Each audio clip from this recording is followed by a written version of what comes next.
أصدقائي المتابعين لقناة كوبتك كوجي، أهلا بيكم بفيديو جديد على القناة. عيد الختان المجيد هو أحد الأعياد السيدية الصغرى، وتشمل عيد الختان، عيد دخول السيد المسيح إلى الهيكل، عيد دخول السيد المسيح أرض مصر، عيد عرس قانا الجليل، عيد التجلي المجيد، خميس العهد، وأخيرا أحد توما. وهو يخص ختان السيد المسيح حسب ما جاء في سفر التكوين: هذا هو عهدي الذي تحفظونه بيني وبينكم وبين نسلك من بعدك، يختن منكم كل ذكر فتختنون في لحم غرلتكم، فيكون علامة عهد بيني وبينكم ابن 8 أيام يختن منكم كل ذكر في أجيالكم. وأما الذكر الأغلف الذي لا يختن في لحم غرلته تقطع تلك النفس من شعبها، أنه قد نكس عهدي. ولنلقي نظرة على الختان في العهد القديم. بالإضافة إلى النص السابق ذكره، نذكر لكم بعض النصوص. 1.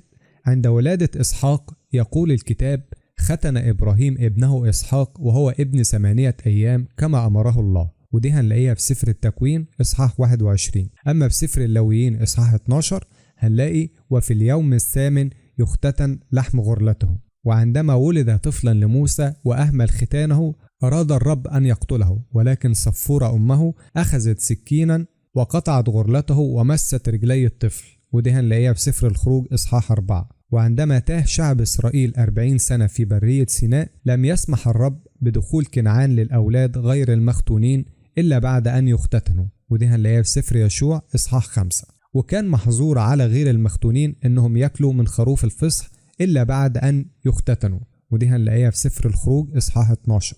وعن العلاقة بين الختان في العهد القديم والمعمودية في العهد الجديد هنلاقي إن العهد الجديد جه لتصبح المعمودية هي البديل لشريعة الختان. ويقول القديس كيرلس الكبير أن الختان الروحي يتم الآن في المعمودية، وهذا ما أكده القديس بولس الرسول: وبه أيضا ختنتم ختانا غير مصنوع بيد، بخلع جسم خطايا البشرية بختان المسيح، مدفونين معه في المعمودية. ودي هنلاقيها في رسالة كولوسي إصحاح 2. وفي تشابه بين الختان والمعمودية، فهنلاقي إن الختان يمنح البنوة لله في العهد القديم، كمان المعمودية بتمنح البنوة لله في العهد الجديد. وهنلاقي إن الاتنين هما عبارة عن دخول في عهد مع الله. كمان لم يكن مسموحا للمؤمنين في العهد القديم الأكل من خروف الفصح إلا بعد الختان.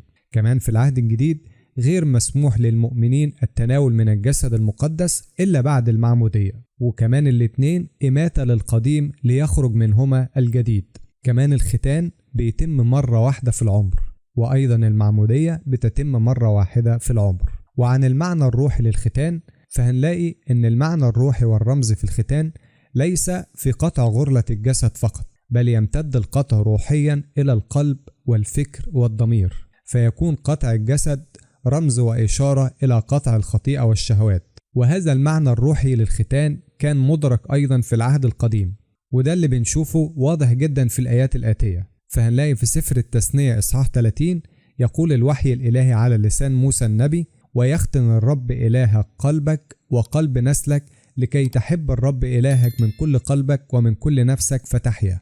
أما في إصحاح 10 من سفر التثنية فهنلاقي: فاختنوا غرلة قلوبكم ولو تصلبوا رقابكم. وفي أرميا إصحاح 6 هنلاقي: ها أن أذنهم غلفاء فلا يقدرون أن يصغوا، ها أن كلمة الرب صارت لهم عارا لا يصرون بها. أما في أرميا 9: ها إنها أيام يقول الرب وأعاقب كل مختون وأغلف، لأن كل الأمم غلف وكل بيت إسرائيل غلف القلوب. وأخيرا عندما أراد القديس استفانوس توبيخ اليهود الذين رفضوا الإيمان بالسيد المسيح قال لهم: يا قساة القلوب وغير المختونين في قلوبكم وأذانكم، إنكم في كل حين تقاومون الروح القدس. وده هنلاقيه في سفر الأعمال إصحاح 7. وفي نفس هذا المعنى يقول القديس مكاريوس الكبير: ينال شعب الله علامة الختان من الداخل، لأن السيف السماوي يقطع غلف الخطيئة النجسة من العقل والقلب. وأيضا قال أحد الآباء: عندما نمتنع عن كلام النميمة ونمسك لساننا ونقمعه يكون لنا الفم المختون روحيا.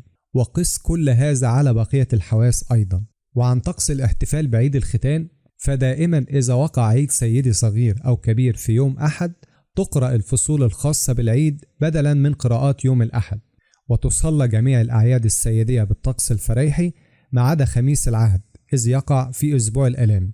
وتقول الدسقلية: أعياد الرب يجب أن نفرح فيها فرحا روحيا ولا نحزن، وإذا جاء أحد الأعياد السيدية في يوم أربعاء أو جمعة فلا يجوز الفطر فيها، ولكن لا تصام انقطاعيا. ويمتنع عن أداء الميطانيات في الأعياد السيدية، لأن الميطانيات مرتبطة بالصوم الانقطاعي. وتقدم صلوات المزامير الساعة 3 و6 فقط في الأعياد السيدية سواء الكبرى أو الصغرى. وتكون القسمة الخاصة بالأعياد السيدية الصغرى هي: نسبح ونمجد إله الآلهة ورب الأرباب الذي تجسد من القديسة مريم وولدته في بيت لحم. وهي قسمة طويلة تسرد أحداث الرب يسوع في حياته بالجسد على الأرض. أما في قسمة خميس العهد فهي قسمة ذبح إسحاق. وفي الختام قراءات عيد الختان هي نفسها قراءات عيد دخول السيد المسيح إلى الهيكل نظرا لتشابه المناسبتين. ويكون نص الإنجيل من إنجيل القديس لوقا إصحاح 2. كل عام وحضراتكم بخير. أشكركم لحسن المتابعة وإلى اللقاء.